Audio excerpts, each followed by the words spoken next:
All right, guys, just got out of air gas. I've been to 3 welding places.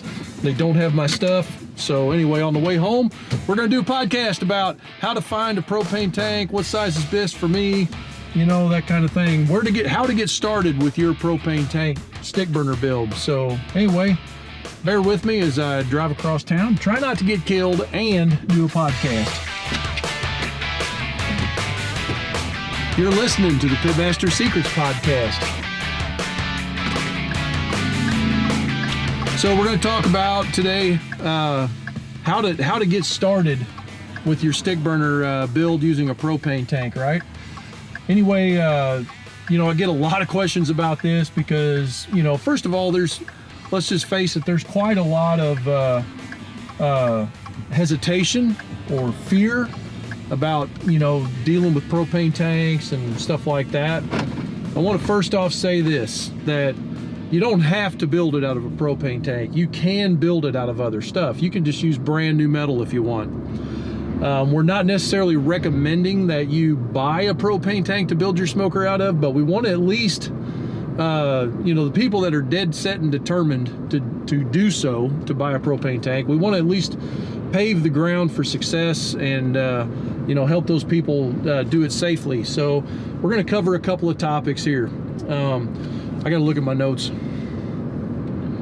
Where to find one? So the first point we're going to make is where to find one. So you can always just go start contacting propane tank companies, and this is honestly probably your safest bet. Not all propane tank companies will sell their tanks because they actually send them off and get them refurbished. Because usually the tank isn't bad, they just, you know, need painted, fixed up, you know, maybe valves replaced, stuff like that, and so they can just turn it in as a core and then they can get a new one back from the refurbisher. But if you can find a propane tank company that will sell you one, honestly, the reason that I would go that route is because, yeah, it's going to cost a little bit more money, but they're already going to have the propane burnt out of it for you. They're going to have the valves removed because it's part of their policy, and you know, they're not going to send you down the road with a vessel that's got propane in it. They're just not going to do that. There's hazmat laws and stuff like that for transportation. So you know, that's a good place to start. The second place you could look for a tank is just online search. Now, there's a couple of companies out there in the United States that do refurbish propane tanks. Those people will sell you a tank, and it's darn affordable. You know, you can search around and find those companies if you want. That's a really good direction to go because they're already going to have the valves removed. You know, there's not going to be any pressure necessarily in the tank. There might be some vapor, but no pressure. And it's probably been sitting for a while like that. So that's a good route to go. You know, you could, as far as an online search goes, you could use like Craigslist and things like that, but you might want to be careful because a lot of those, like I say, the valves will still be in them. There could be pressure in the tank, and it is actually illegal to haul a tank with the valves in it and pressure in it, unless you have a hazmat certification, like a hazmat, you know, truck driver license. So anyway, that's a couple of things to keep in mind whenever you're doing this. Now, as far as trying to figure out like what size is best for you for your build, you know, there's a couple of things to keep in mind. First of all, how much food are you going to be cooking? Like, is a 120, which is only 24 by like about 63, is a 115 or a 120 gallon tank even big enough for you? How many levels of cooking racks can you fit in there? If you're going to do a case of pork butts, that would be plenty. But if you're doing like some of these guys that we know that do fundraisers or catering events or anything like that, and they wind up cooking a lot of pork butts at one time, maybe 3 or 4 cases at once, that little pit's not big enough unless you want to do shifts.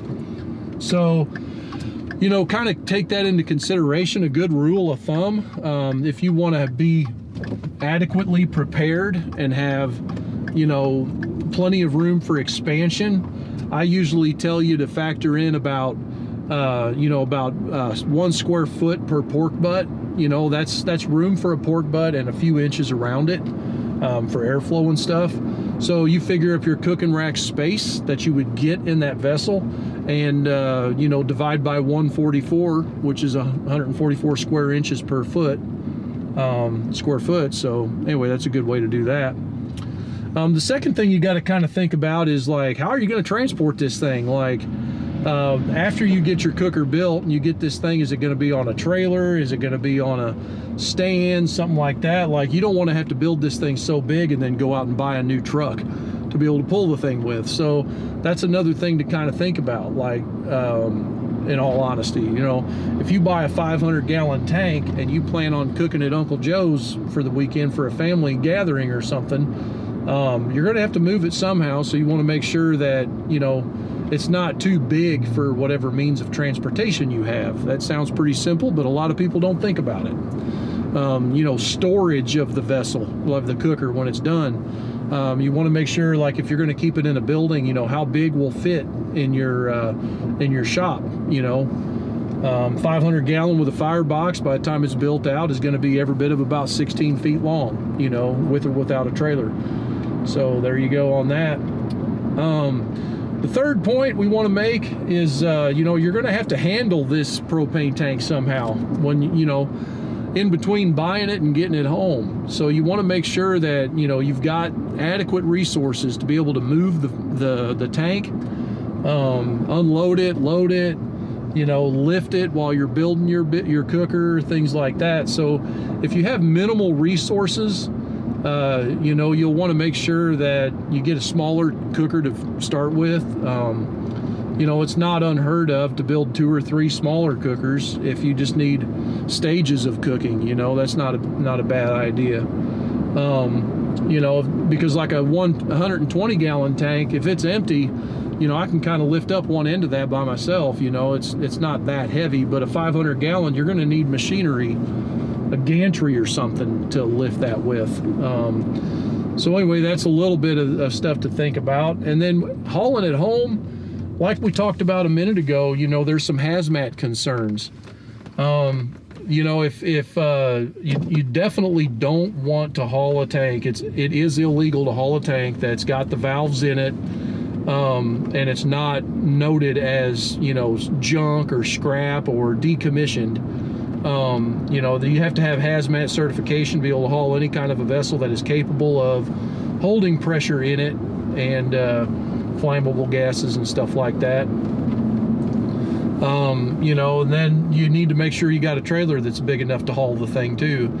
So you could probably haul an empty 500-gallon tank on a 3,500-pound trailer to get it home. But, you know, when you build out that trailer for your cooker to be on, it's going to have to be a bit heavier trailer. You know, we do a single axle 6,000-pound trailer is what we do.